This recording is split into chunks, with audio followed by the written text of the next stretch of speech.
Hello friends, good afternoon. ఏం చేస్తున్నారు? అందరూ ఎలా ఉన్నారు? బయట వర్షాలు పడుతున్నాయి కదా, సో పుల్లగా సింపుల్ అండ్ ఈజీగా గోంగూర పలావ్ అయితే చేస్తున్నాను. ఎలా చేసుకోవాలో చూపిస్తాను. ప్రాసెస్ అయితే చూసేయండి. ముందుగా స్టవ్ మీద కడాయి పెట్టుకుని దీంట్లోకి ఆయిల్ వేసుకుని దీంట్లోకి బిర్యానీ ఇంగ్రీడియంట్స్ యాడ్ చేసుకోవాలి.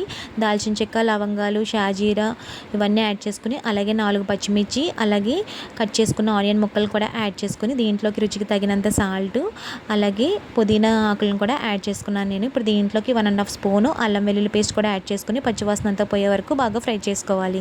ఇప్పుడు దీంట్లోకి కొత్తిమీర, అలాగే సన్నగా కట్ చేసుకున్న టమాటా ముక్కలను యాడ్ చేసుకుని టమాటాలు మెత్తగా అయ్యేంత వరకు బాగా మగ్గించుకోవాలి. మూత పెట్టుకొని చూడండి, మనకి టమాటాలు అయితే మగ్గిపోయినాయి కదా. ఇప్పుడు దీంట్లోకి ముందుగా కడిగి పెట్టుకున్న గోంగూరను అయితే యాడ్ చేసుకుని మూత పెట్టుకుని అయితే మగ్గించుకోవాలి.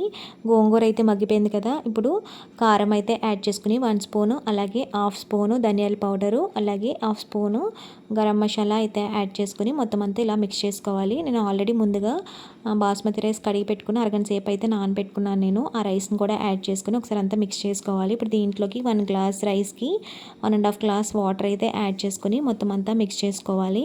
ఇప్పుడు దీంట్లోకి సాల్ట్ సరిపోకపోతే కనుక సాల్ట్ చెక్ చేసుకొని సాల్ట్ అయితే యాడ్ చేసుకోవడమే. ఇప్పుడు మూత పెట్టుకుని లో టు మీడియం ఫ్లేమ్లో పెట్టుకుని కుక్ చేసుకోవాలి. చూడండి, మనకి ఫైనల్గా అయితే గోంగూర పలావ్ అయితే రెడీ అయిపోయింది. వర్షం వచ్చినప్పుడు ఇలా వేడివేడిగా పుల్లగా తింటే చాలా బాగుంటుంది కదా. టేస్ట్ అయితే నిజంగా చాలా బాగుందండి. ఫైనల్గా కొత్తిమీర వేసుకొని గార్నిష్ చేసుకోవడమే. టేస్ట్ అయితే చాలా బాగుంది. ఒకసారి మీరు కూడా ట్రై చేసి నాకు కామెంట్స్లో చెప్పండి ఎలా ఉందో. కంపల్సరీగా వీడియో నచ్చితే కనుక like, share and subscribe. Please comment.